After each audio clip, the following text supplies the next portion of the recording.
queria começar pela eventual contraproposta. O que você receberia ali para praticar o crime em face da então vereadora Marielle Franco? O que ficou avançado entre o senhor e aqueles responsáveis lá pela cadeia de mão? Quando foi trazida a proposta pelo Edmilson Macalé, na verdade ele me trouxe a proposta um tempo antes e não sabia exatamente quanto seria, como seria, e eu acho que não sabia nem qual era o alvo, é a grande verdade. Quando nossa conversa sobre esses assuntos começaram, sobre o caso da Marielle em si, nós já tínhamos anteriormente comentado sobre vários outros personagens ligados ao pessoal. Tá? Só que ele nunca me falava exatamente, ele simplesmente perguntava se eu tinha como levantar algumas pessoas. E uma pessoa que ele me pediu no ano anterior, se eu não me engano, 2015, 2014, alguma coisa assim, foi o Renato Cinco, que era um vereador, e eu me lembro bem dele devido à Marcha da Maconha, porque ele é um cara que puxava essa Marcha da Maconha no Rio, né?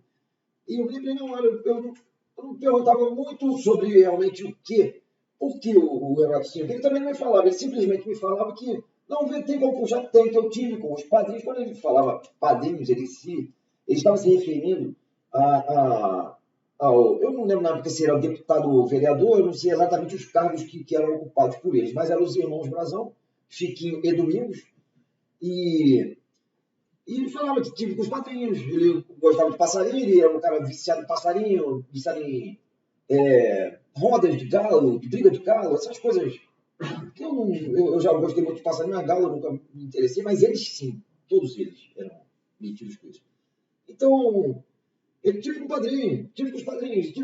Aí vinha com esse negócio, pô, tu sabe que tem como levar? Tem, sabe? E por aí. Aí uma vez foi o Renato Cinco, outra vez foi o Chico Alencar, outra vez foi de vez em quando ele me perguntavam, eu não lembro exatamente quantas pessoas ele me perguntou e quais, mas eu lembro desses nomes que me chamaram mais atenção. Até o dia que ele falou, pô, cara, tem uma proposta boa para a gente ficar rico. Foi em relação aqui, sobre aquelas pessoas, eu achava na época, inclusive, que fosse uma das pessoas já que ele já teria falado, que ele já teria citado o Renato Cinco, só que eu não consegui ver exatamente como se ficar rico com a morte do Renato Cinco. Então, foi uma galerinha também muito reservada, muito cuidadoso com essas questões. Ele, não, cara, não tem como te falar agora, eu não sei se ele me falou exatamente se ele sabia ou não, ele só sabia que era uma proposta muito boa e que era para ficar rico. Falei, cara, nós vamos ficar ricos. E você está comigo? Eu, obviamente que eu me interessei. Uma proposta realmente indecente. E perguntei a ele, eu falei com ele, não, a gente tem que matar. Eu falei, não tem problema. Eu aceitei de cara, sem saber até quem é. E em determinado momento, isso a gente já em 2017, se eu não me engano, ele veio com um assunto relacionado ao Marcelo Freixo.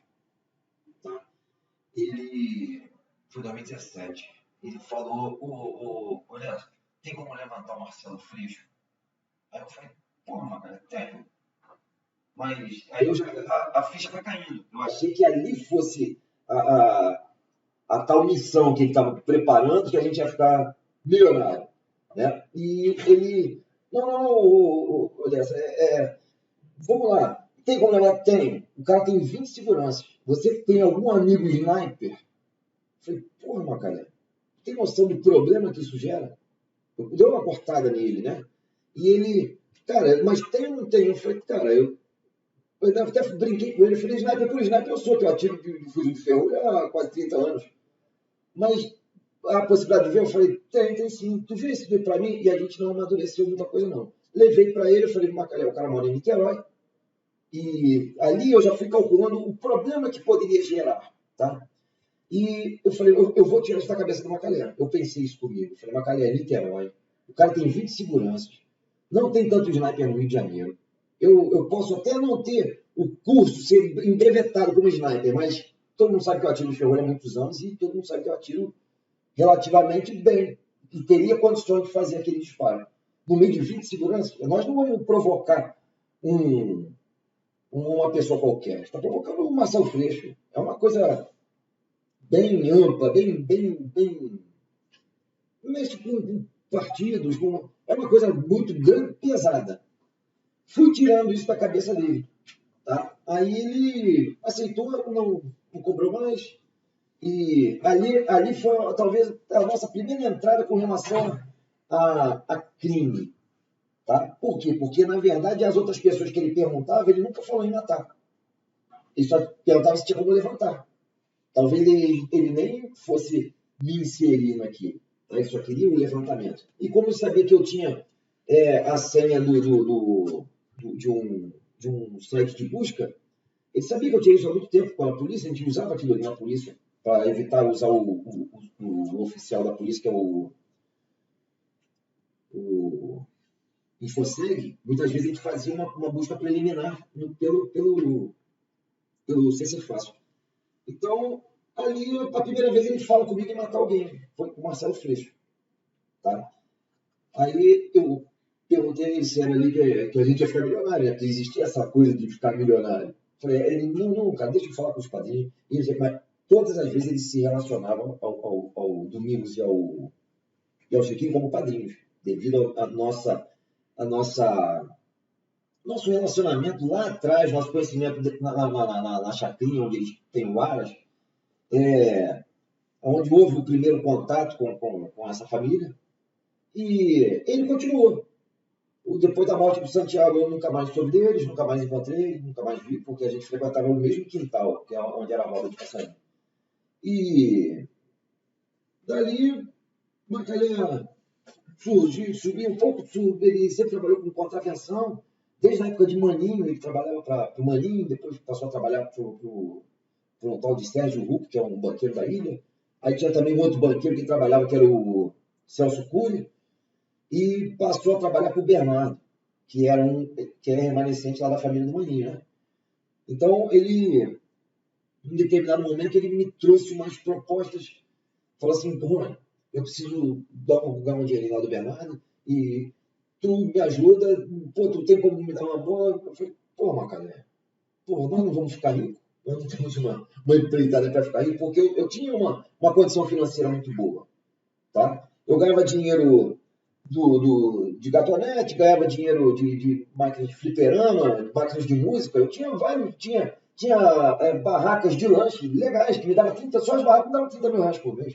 Eu tinha 33 mil, só que eu pagava 3 mil para guardar elas. Então, eu tinha 30 mil só das barracas. Então, um cara que ganha 50 mil por mês, no mínimo, não precisa estar se enfiando numa coisa tão arriscada para ganhar 100 mil, pô. É uma coisa perigosa, muito arriscada, eu tendo uma vantagem boa. Ele falou assim, Rony, vamos melhorar isso aí. Eu ganho 50 mil do Bernardo, nós vamos dividir, e eu falei, eu não sei se eu pedi para incluir o Suel, se ele mesmo já deu a opinião do Suel. Só sei o seguinte, vamos dividir, eu, você e o Suel, vai dar 17 mil para cada um. Tá bom? Eu falei, tá, mas qual o negócio ali? Eu falei, Macalé, vamos evitar, já que a gente tem essa grande empreitada, que ele valorizou muito essa coisa. Tá? Ele deixou bem claro que a gente ia ficar rico. E aquilo, na verdade, me provocava, me gerava ansiedade. Rico, mas rico como? Será que ele tem noção do que eu acho o que é riqueza? O quanto me satisfaria para dizer que eu estou rico? Né? Então, num determinado momento, ele me levou para conversar com o próprio Bernardo, com o chefe da segurança dele, o Roque, e ali ficou acertado que uma coisa interessante, o próprio Bernardo ele queria, na verdade, que o meu nome estivesse vinculado a ele só pelo nome. Eu percebi isso. Não, é só para dizer que você trabalha para ele. Interessante isso, porque uma pessoa ganhar para não ir trabalhar, só para usar teu nome, falei, se for assim, é uma coisa bem interessante. Mas qual era o serviço aí que foi avançado? Não, até então não tinha nada. Até então não existia nada. Ela simplesmente dizia que o Bernardo podia usar meu nome dizendo que eu estava na segurança dele. Tá? Na segurança não, que eu era do contexto dele. Falei, Bacalhau, manda esse dinheiro entrar. Aí, mais 17 mil. Aí já começou. Me levou na casa do Bernardo um dia, a gente conversou numa sala surda lá, uma sala que, segundo ele, era preparada, que podia falar à vontade, que não existia grampo, não existia problema, não existia nada. Então, ali já foi passando o nome de uma pessoa que tinha se casado com a ex-cunhada dele, com a Chama. Tá? Essa pessoa era ligada a YouTube, mas, pelo que eu pude entender, a questão ali era justamente sobre a legitimidade do casamento. Porque a partir do momento que entra um homem ali para casar com a Xana, ele pode muito bem pedir a parte dela, como herdeira do Maninho. Tá? Porque o Bernardo representava a Tamara, irmã dela. Então, ele abraçou tudo, meio que na marra, meio não, na marra. E, como homem no negócio, já ficaria diferente. Então, essa questão aí, então, ficou bem entendida. Tá? E que o nome dele era Rafael Alves, Alves, se não me engano. Rafael Alves. O irmão dele era presidente da Rio Tour.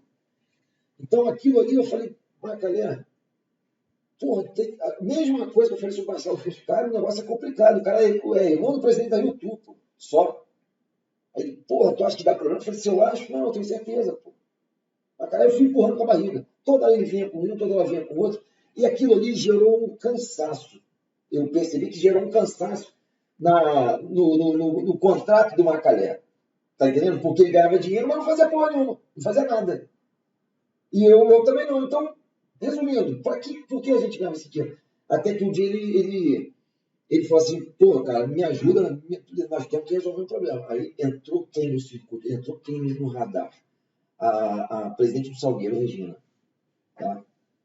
A presidente do Salgueiro e tivemos uma reunião. Eu, na verdade, a princípio, o Macalé e o Suel do Quebra-Mar, que não foi uma reunião, ele chegou, sentou e explorou o assunto. E ali a gente começou a desenvolver o trabalho. Aí depois eu tive com o Rock, pessoalmente. Aí tive com o Bernardo, pessoalmente. Exigi que eles viessem para dentro do carro que eu estava com o Suel, porque eu não queria que a segurança dele me visse, tá? Por precaução. Pô, o cara tem 20 seguranças. Eu não quero ser visto por 20 seguranças do cara. Então, a gente vai se manter dentro do carro, vocês entram no nosso carro. Ele veio tranquilamente. Que não é bem o perfil dele. Tá? Ele é um cara muito sistemático e é um cara relativamente poderoso. Tá? Então, não é. Eu exigi que ele entre no meu carro, mas entrou. Entrou ele e o Rock no banco de trás, Suel dirigindo e eu no banco do carona. Ali a gente acertou realmente a questão da Regina e ficou acertado. Começamos, só que, na verdade, eles não tinham nada da Regina. Eu tive que começar a buscar, como o próprio site de busca mostra lá, eu tentei levantar pela família toda, porque ela tinha um monte de filha e todos os endereços das filhas também constavam como dela. Ou seja, para saber onde ela estava realmente, era uma coisa trabalhosa, não é uma coisa tão simples. Mesmo assim, continuamos empurrando um pouco com a barriga. Por quê? Porque a questão, por mais que eu não soubesse ainda que era Mariana, mas eu sabia que tinha uma coisa para ficar rico. Eu não vou me queimar, por besteira, se tem uma coisa para ficar rico.